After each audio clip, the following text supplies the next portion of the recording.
22nd of June. Another week left in set. A nice day today. It was quite tiring.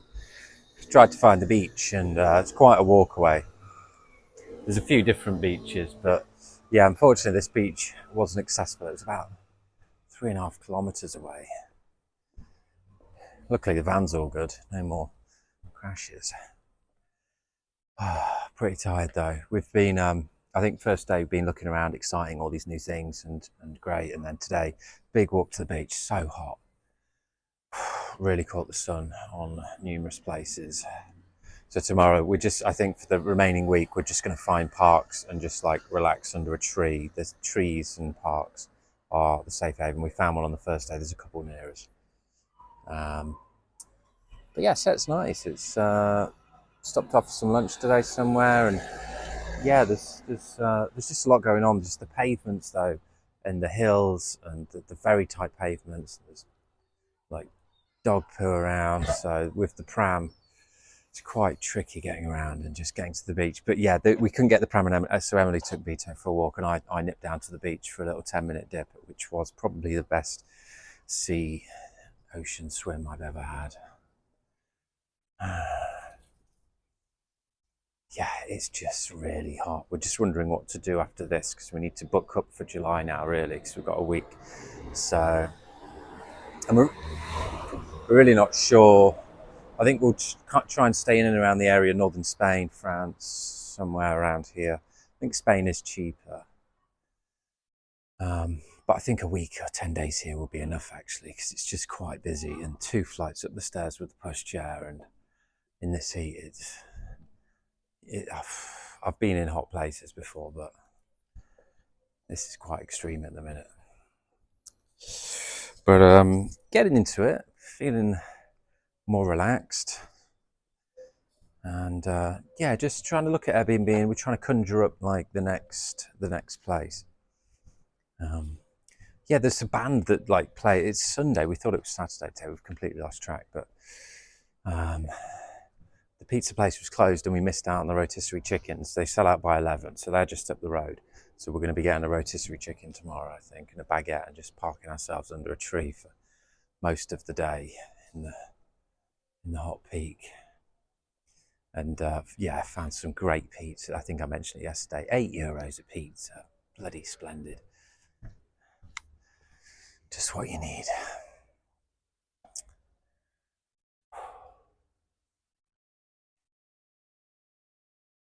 But yeah, it's quite a busy place. There's a lot going on. Didn't get the oysters today, but we know where they are, and they have plenty of them. Plenty of oysters. Definitely feeling the need for those. Twice while we're here. But Mez is near to here, and they're quite big. Famous for oysters, apparently.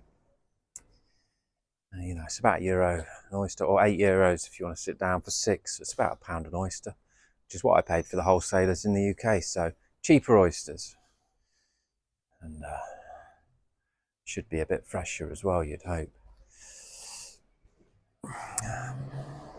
Yeah, they have this mad. We had lunch on the canal, and they have this mad jousting thing. All the band come down, and they're playing all the music and going crazy, and everybody's filming it. And then they have these boats. It's like, you know, jousting on horses, where they, you know, chart like the ancient art of jousting, where you charge on horseback with a massive pole to your opponent and try and knock them off. They do that on boats here. I've never seen anything like it. The guy yesterday just nearly looked like he'd broken his back. And the thing with boats, it's a bit different to cars. You can't brake, or the momentum and turning. So looks brutal, but they were doing it again today. Absolutely loving it. Everybody comes down, and they've got all these like stadium tiered seating along the canal, where everybody's just going mad for it. But we got out there because we had food. We just needed to get back. It's good. But I think next place we need somewhere with a bit of activity, or to be close to some towns with activity that we can go to, or that we could walk to. But I think we need somewhere with a big garden space, like the place in northern France that we used as a pit stop an hour south of Calais. That was just, the difference in the heat to being under a tree was just phenomenally wide. Yeah. But yeah, I'm sure I had some more things to say. I guess it's only been a couple of days, really. We got here and we were just exhausted and went out and had a good day. And then today we've also just walked loads, and it's just like we actually just need to rest now. So it's just like calm it down. There's plenty in this little area here. We've come a long way. We don't need to be charging off here, there, and everywhere. But I'm glad we went to the beach, because it's just, we know now that we can't really access the beach. So it's just next place we want.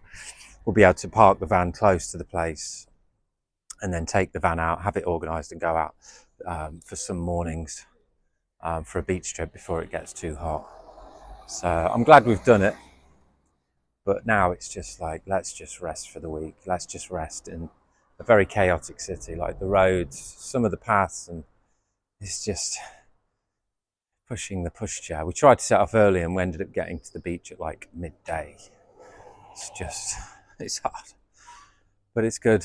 We are slowly enjoying some more time, chilled and chatting, and yeah, there's obviously not loads of stuff to deal with and sort now, which we've had for this long time. And I think I kind of made a decision. I've been like talking about all the stuff that's been going on in the past and all the chaos. So I'm going to kind of stop that now and focus on the future, focus on what we want to be doing, focusing on the business.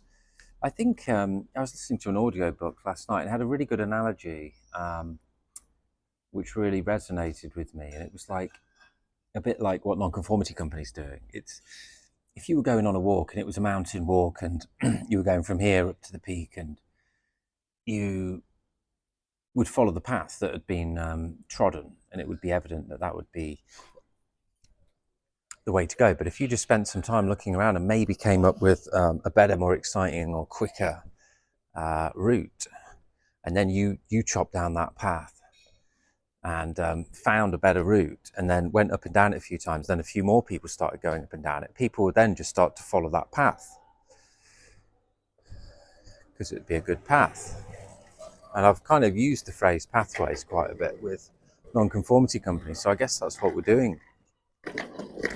That analogy just really resonated with me, and it's like all the information to do anything that you want is already out there, but I think it's about providing very simple pathways to achieve certain things. We're doing them for business, for health, for finances, for all areas of life, and we're doing them with our kind of personality and in our way, in this time, with the tools that we choose and the branding and everything that we choose. So some people will like that and some people won't. And it's not that it's like, we're not reinventing the wheel, but we're just trying to show people how to take different pathways to achieve things very quickly and very simply. And I think that works nicely because it's sometimes people might know the path that they want to take. They might know the kind of end result, but they don't quite know how to get there. So you're like, okay, you want to do this thing or these things. You want to start a clothing business. You want to start an agency business. Yeah, here's the pathway. We've got you. But equally, I think a lot of people don't even know what they want to do. So if they can see a load of different pathways of where they could start out and what they could do to get to certain outcomes, then that's also we're there for those people as well. So we'll get there. It's just, wild ride. This is our door up the stairs. So we'll see you next time.